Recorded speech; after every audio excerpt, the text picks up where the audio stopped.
Меня зовут Айбек, и сейчас я расскажу, как я оказался в этой ситуации. Мне нужны были деньги, и он нашел меня. Он предложил мне работу.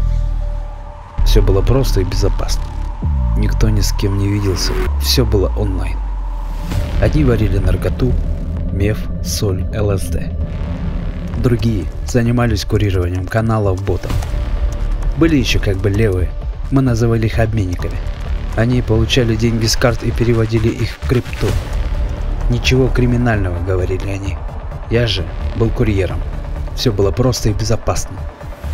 Ну, я так думал. В следующий раз надо быть еще осторожнее, думал я, пока бежал.